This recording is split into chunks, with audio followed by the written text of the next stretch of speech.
Hi everyone, my name is Elena. I'm a spiritual counselor, healer, and artist, and I'm here today to talk to you about the nature of the soul.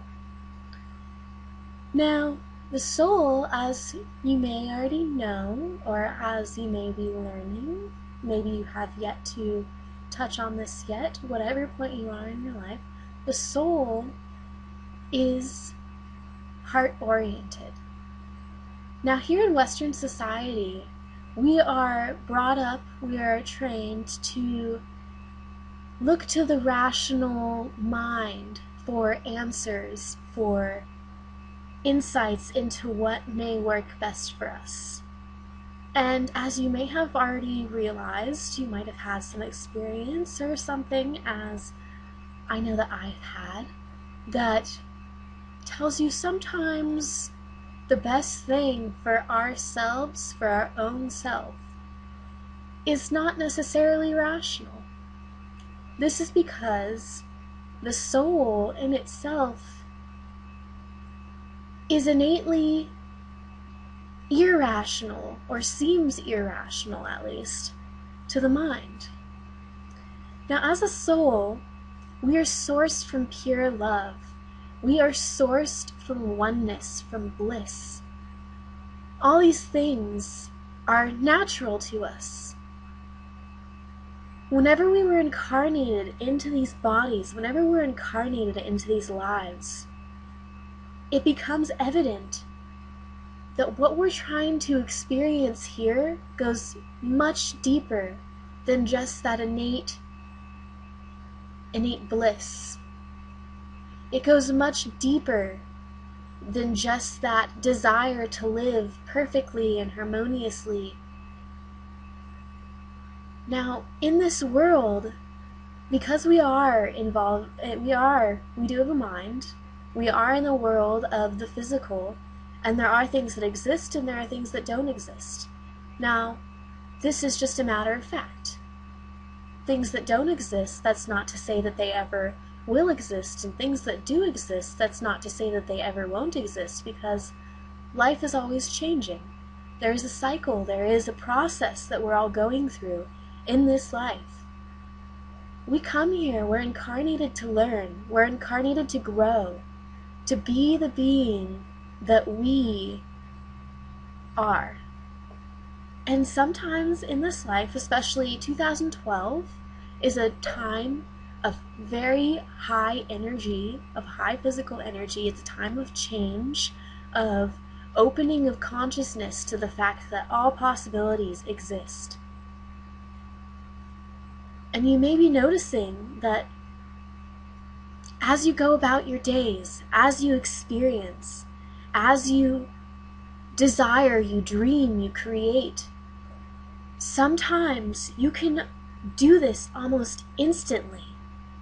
You can want something, and then the next day, all of a sudden, somehow it just finds you through a person that you're talking to in a store, through something you see on the internet, through some insight you get in just your own self, some idea that suddenly just pops up. It's like a pop-up. It's like a pop-up from your soul. It's an inspiration, a knowing, a sense of direction, a sense of understanding. Now, to the mind, this duality can tend to get away from us. It can tend to entrap us. We entrap ourselves by not recognizing that this duality exists, by thinking that we've come here and, oh my gosh, everything is so beautiful, nature is so wonderful, and resonating with an idea that things are going to be blissful 100% of the time. And this isn't necessarily the case.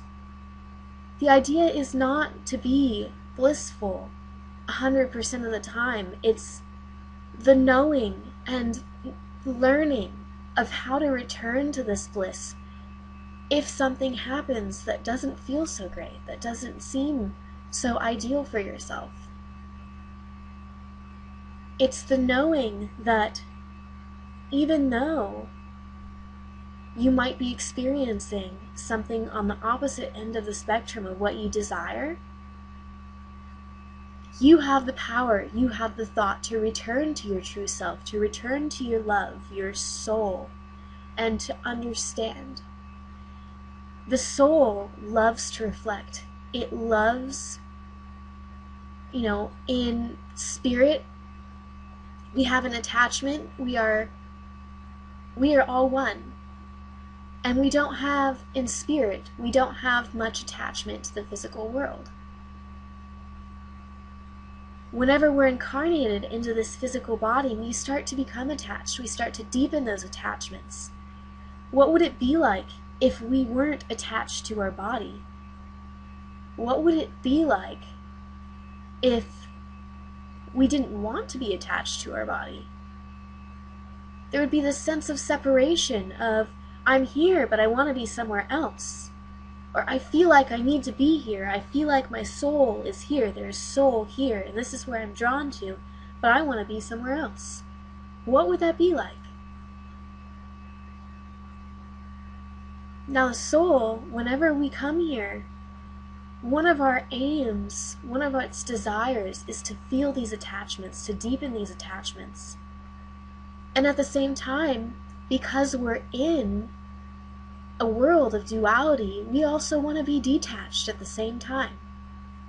And it's like this cycle where all of a sudden, like your family, for instance, you grow up with them, or maybe you haven't, maybe you never had a family, I really don't know, but anything that's been in your life for a long period of time, you have it and you want it, and you want to be so involved in it, so attached. And then sometimes you find yourself wanting to get away from it, wanting to leave, wanting to distance yourself. Because at the same time of wanting to deepen these attachments, one of the reasons why we came here, why we incarnated into these physical bodies, to experience this deepening. How deep can we go? That is the question a soul is asking sometimes, is how deep can I take this? How far can I go? And in soul, we know the possibilities are endless. We know that there are so many things that instill in us a knowing of, I want to feel this. And it's all in your soul. It's all in your soul that matters, because those are the things that will call to you personally. And at the same time of this attachment of wanting to go deeper, whether it's a relationship, whether it's a career, whether it's an item, a book even, at the same time we also have this simultaneous desire, because we are in a dualistic world, that we want to detach, we want to be an individual, we want to experience ourselves as we are. And in this time, it's important to understand that all of these, every one of your feelings that you experience is part of your experience, and there's no wrong way to experience life. All roads, I forgot who exactly said this, but there was a saying, a quote once, all roads lead home. All roads, all journeys, all life lessons, whatever obstacles, whatever you come into contact to, whatever you desire to do, will all lead you back to your pure state of spirit once it is time for you to leave this world, to exit your body and go back to that world of spirit, to be oneness, pure oneness again. All roads, whether you are the teacher, whether you are a murderer, a criminal, whether you are an advocate for anything that sets your soul on fire, that screams from the depths of your heart that you want to be involved in. There is no wrong way to experience this life. Wrong is in the mind. Wrong is part of the mind. And like I say, duality, there's wrong because there's